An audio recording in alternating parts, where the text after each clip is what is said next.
เวลาและทรายน้ำมุมหนึ่งเหี่ยมนางนี้มองมือทาราลินไล่หลงลองแลวหลิวน้ำตีต้อยต่ำหินให้เห็นฟองฟาดฟังเกาะแกงกวนเกี้ยวกอมสายทานหนอเสาะซองเห็นหูพื้นเงามูผงผีซองฟังวารีกวมกองผ่านผู้ตัง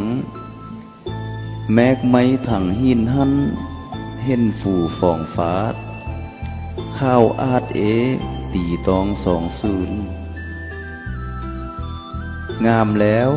ห้วนคิดคอยหอยแหงขวมลังดุดดังมันลินไหลลองไปมีห้วนย้อนกลายเป็นอนุสรณ์ซึ้งตรึงใจจำอดีตลิขิตการก่อนย้ายไล่เลื้อยลองมีห้วนทบทวนทางคำคอยคุณค่าข้องขน